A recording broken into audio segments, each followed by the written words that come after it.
All right, so section 2.5 is going to discuss linear functions in particular. Now, a linear function is something that has the form f of x equals ax plus b. Sometimes we'll write that as y equals mx plus b, but it means the same thing. The coefficient of x is your slope, b is your y-intercept. So the first couple problems are asking you, are these linear functions? If not, write nonlinear. If it is, then put it in this proper form. So how about this first one? Well, the first one, all we need to do is just reorder these things. Notice that the signs still stay the same, but what's changed is the order. And putting it in this form, this is a linear function. What's the slope? What's the intercept? Anyone? Slope is -7. The y-intercept is 4. How about the next one? Is that a linear function? What do you think?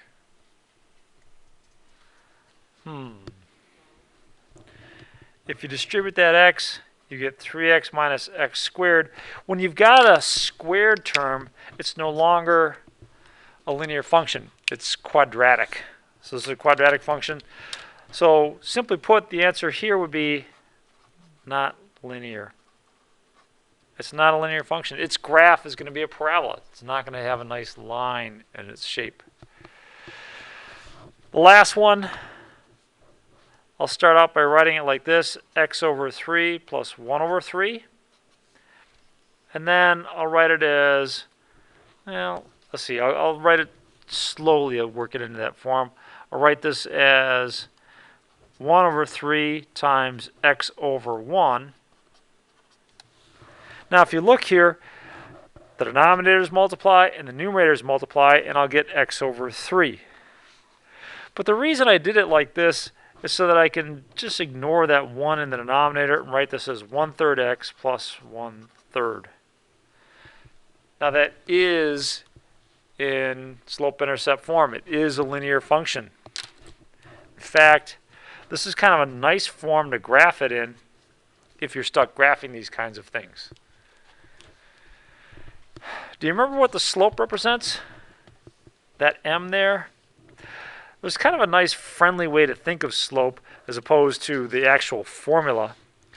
Now that friendly way is m is rise over the run. Now if you actually had to calculate the slope, then you might want to use y2 minus y1 over x2 minus x1. That's the slope of a line between these 2 points.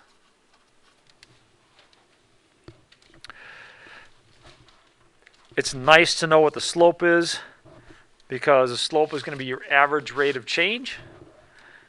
And let's see, what else can I say about this? If you have a slope in this form, say 1/3, it can actually help you draw the graph. So let me show you what I mean by that. So let's draw ourselves a little graph.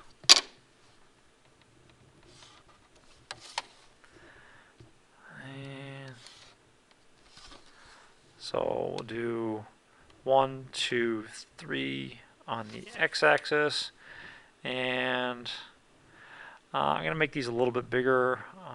1, 2, 3. That's going to be a 1 on the y-axis, and then I have to go a little higher to get up to the next one, I suppose. 1, 2. All right. 1, 2, 3. So my equation is y equals 1/3 x plus 1/3. That tells me my y-intercept is 1/3. So this is my 1/3, that's 2/3, that's 3/3, that's 4/3, this is 5/3. So the y-intercept is right there. But now let's turn our attention to the slope. And the slope, like I said, is the rise over the run. The run is how far you move horizontally. So in this case, I need to move a distance of 3. 1, 2, 3. So that's 3 for the rise, and then 1 for the run. So I got to go up a distance of 1. So in this case, a distance of 1, that's a distance of 1, from 1/3 to 4/3. So that next point is going to be up here. And there's my graph. Just connect the dots between those 2 points.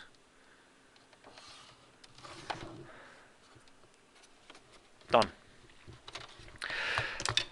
In any case, it's handy to understand the slope and the intercept. We'll see that as part of our next example, example B. For the given linear function, make a table of values and sketch this graph. Do we need to make a table of values? Do you want to do a table of values?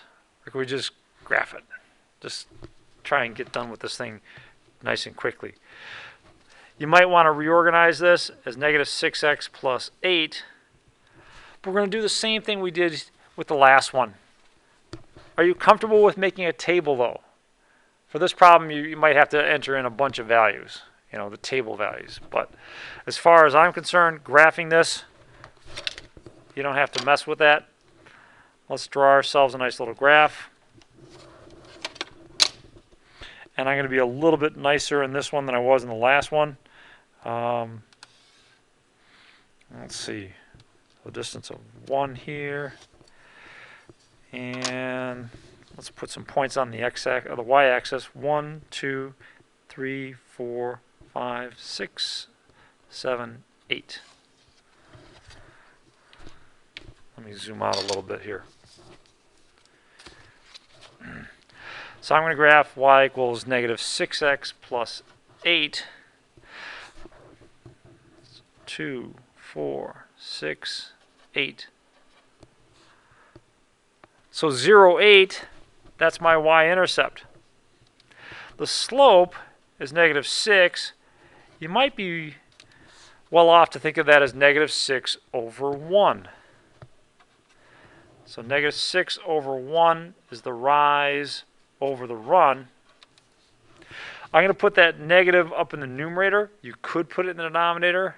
It just doesn't mean you'd move left and up as opposed to the right and down. A run of 1 takes us over 1 point. So over to here. And then I got to go down.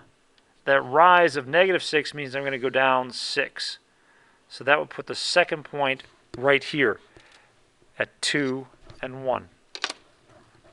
And then again, play connect the dots. Done.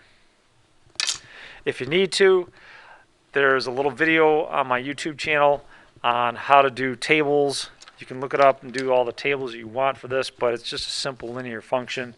And that's about all the effort that's really worth there. Now, this next one is kind of a cutesy one. I thought about when I was preparing this lesson. I'm like, this would be a nice way to ask a question on a test without making people work too hard. And let me see how you guys think about this one. So here's 4 graphs. One of these is the graph of y equals 1/2 x plus 3. Can you tell which one? Or better yet, tell me which ones I can eliminate. Tell me which one I can eliminate. Say, no, it's not this one. No, it's not this one. Which one can I eliminate and why?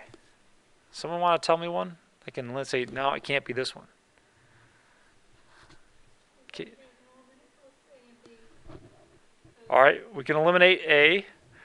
Why can we eliminate A? Yeah, so it's got a negative intercept, right?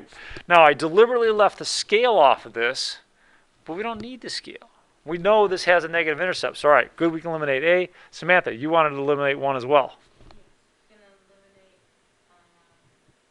can also eliminate B and D because the slopes are negative. Yeah, the slopes are negative here, so we've eliminated these 3. It has to be C, right? It has a positive slope and a positive intercept. That's the only one that satisfies both of those conditions. So it has to be C. Excellent. Excellent. What do you think? Would that be a nice one? Would you be happy to see that one on a test? Be like, yeah, bring it on. All right. That's cool. So nice. Let's see what they have in the chat. Yeah, good deal. Good deal. Thank you. All right. Let's see here. I don't think I got too much more for this section. Let's try example D. Gives us a table of values for a linear function. So we want to come up with the equation for that linear function. That's going to be y equals mx plus b. I actually see one of these two values right away. Does anyone else see it? Right here. What is that point? If x is 0, y is 1. Where would that point be on the graph? Where would you find that point on the graph? That would be your y-intercept. That's right on the y-axis. So that's telling me right here that b equals 1. Okay, that's great. The only thing left that I need to do is I need to figure out what the slope is. And now for the slope, well, I think I might be stuck. I might actually have to do some work here. I apologize, but it does happen to the best of us. So what I could do is take 2 points, any 2 points here, say this one and this one, and find the slope of the line between those 2 points. So my 2 points are 2, -3, and 5, -9. So I'll call this my x1, y1, x2, y2, and let's find the slope. Now, whatever way you subtract in the numerator, you have to be consistent in the denominator. So if I did -9 minus -3, then in the denominator I have to do 5 minus 2. I have to subtract in the same order. The double negative becomes a positive, so that gives me -6/3, which is -2. That's my slope. Here's my intercept. My equation is y equals -2x plus 1. How could I check it if I was looking at that going, it just doesn't feel right? How could I check it if I had to? If I really wanted to be confident before I handed in my exam that I got this right? How could I check it? Plug one of the x values. Yeah, plug in an x value and see if you get the y value. -2 times 5 is -10, plus 1 is -9. -2 times -3 is +6, plus 1 is 7. It fits. You can check all the points. It's going to fit with all of those.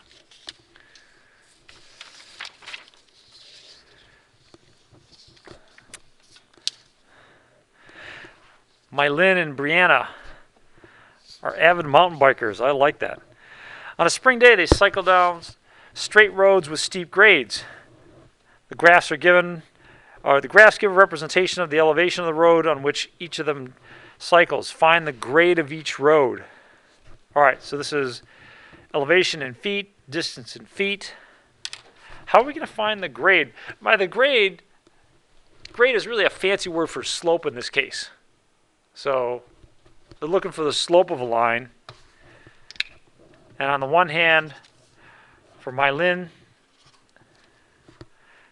looks like it's going between this point. Now the coordinates of this point are going to be 0 and 900. But how about this point? Can anyone figure out what the coordinates of that point would be?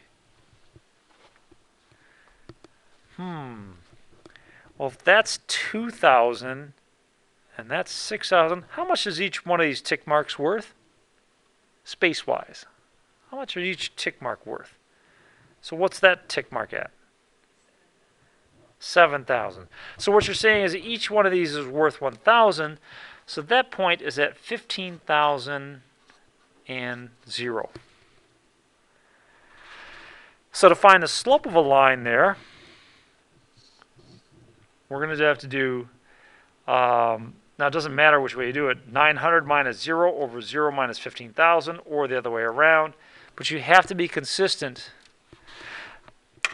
What do you expect when I calculate the slope of a line here? Do I expect something positive or negative?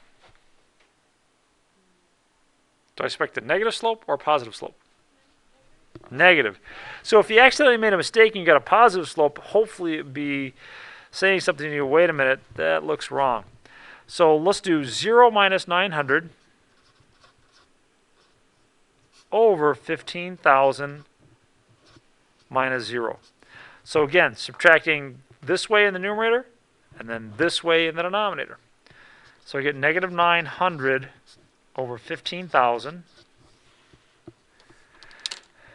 And I think that's going to simplify pretty nicely.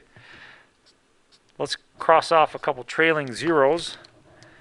I end up with negative 9 over 50, negative 9 over 150. 3 goes into both of those. So negative 9 over 150 is going to be negative 0.06, I think. Yeah, so you divide 3, negative 3 over 50, negative 0.06. Beautiful. So that's the slope of this one. M equals negative 0.06. How about the slope of Brianna's? Does it look as steep or steeper, or what do you think? I don't think it looks quite as steep. Let's figure it out. So here I have points at 0 and 400. And then, of course, this one would be 10,000 and 0. I'll do 400 minus 0 in the numerator. If I do 400 minus 0 in the numerator, what do I have to put in the denominator? 0 minus 10. Yeah, way to go. 0 minus 10,000. So it's going to be 400 over negative 10,000. I'll just put the negative out in front. Negative 400 over 10,000. Now I kind of did it without really saying it directly, but you can cancel out the trailing zeros in numbers like this. So I can cancel out that 0. I can cancel out that 1. I'm left with negative 4 over 100, which is negative 0.04. So not quite as steep as my Lin's, but still pretty steep. In fact, if you were going up a hill like that, you'd be most unhappy, especially if it was a long one. Guaranteed. In Colorado, when they have I-70, parts of I-70 passing through Denver and Glenwood Springs, if they have a slope like this for an extended period of time, they'll have a runaway truck ramp. They have signs that says, caution, steep grade ahead, and they'll actually literally have a gravel road off to the side of the road that if your truck's brakes fail, you can ride up that road, and it's got a steep incline, and it'll slow you down without hitting into something. So, interesting stuff there. But people do use this idea of slope. Okay, let me catch up with the chat here for a second. All right, thank you. Almost done with this section. Actually, was that it? Thought I had one more here. Ah, yeah. Here it is. The amount of copper ore produced from a copper mine in Arizona is modeled by the function f of x equals 100 plus 31x. That's probably near Bisbee, Arizona, on the southern border. Phelps Dodge Corporation mines that stuff. X is the number of years since 2005.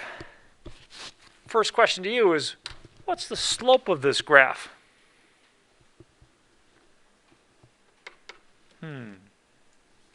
Anyone? 31. Slope is 31. Now, you're going to have to kind of pay attention to the description here.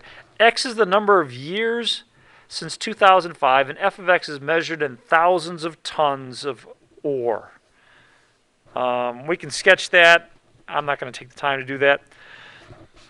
At what rate is the amount of ore produced changing? Well, each year it's increasing by 31 tons. 31 tons per year.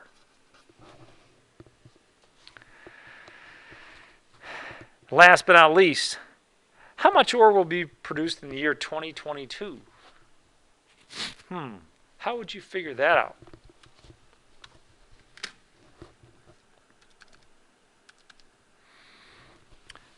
Well, they give you a little bit of a clue here. It says X is the number of years since 2005. So, what would that be for? How many? What would the value of X be in 2022? Yeah, 17. So if I wanted to figure out how much ore we produced in 2022, I'd find F of 17, which is going to be 100 plus 31 times 17. So that's going to be 100 plus 527.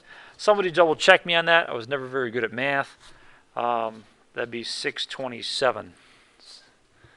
So, all right. Katie's got my back on that. Was it close? Okay. Good deal. Good deal. All right. So 627 tons of ore in that year. All right. That's assuming that the pattern continues, which is unlikely because I think that mine is getting played out. But that's neither here nor there. Looking okay on section 2.5? Nice. All right. Let's call it a day on that section.